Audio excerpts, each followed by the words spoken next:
po. Rirep tayo ng paminta. Isang ganito, piso.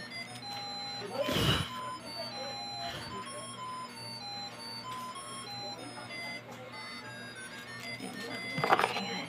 Yung katulad. Tapos, susunugin ang paganito. Susunugin na siya. Ganito.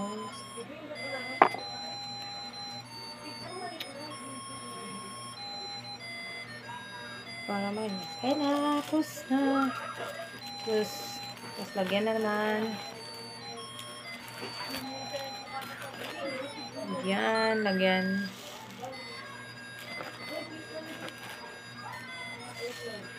Yan, isang ganito. Piso na ito, piso. Tapos i-close para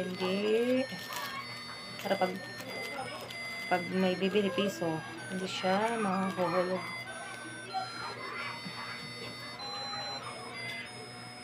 Discarte para madali mabenta.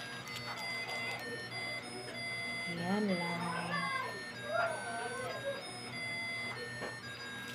Yan. Tapos, ginaganyan ko lang po. Ganyan pa. Yan na, dalawa. Tapos dito, puputulin na part dito. Yan. Mahirap lang siya, pero mabasa sanay ka din. Mahirap siya. Yan.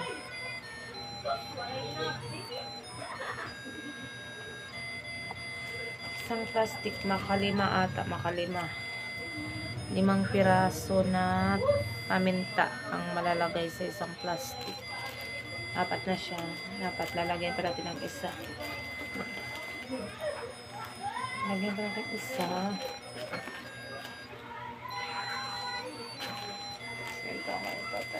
Ito. Tapos ito yung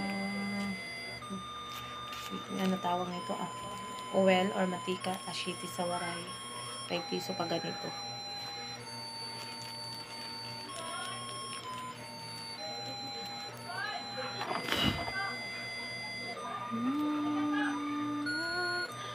Yan na.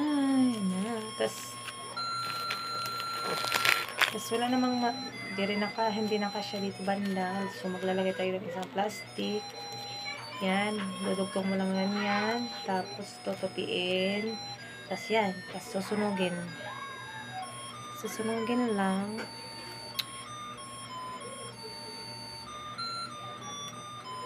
Kasi pag stapler yung gagamitin, dudukot-dukot pa ng mga stapler, mas aksaya, tipid, nakakatipid.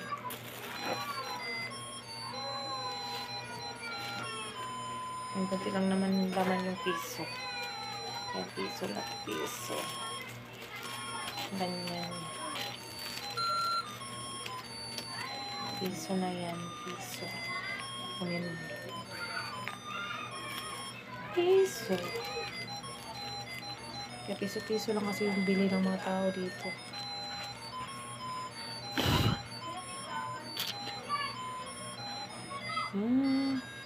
Yan o. Tapos, tupi na naman dito. Tutupi na naman ito. Pangalawang tupi. Tapos, sunugin.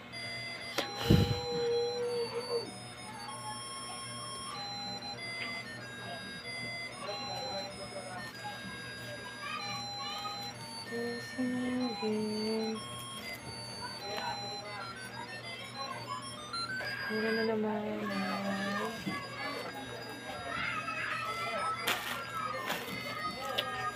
La.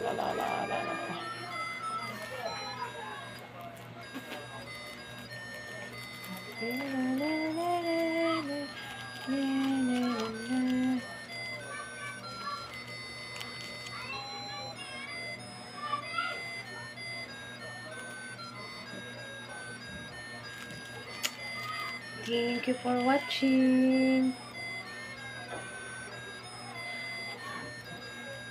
Please like and comment my video. Thank you po. Yan na po. 1, 2, 3, 4, 5, 6, 7 na. 7 na yung nagawa. Tapos dito isa.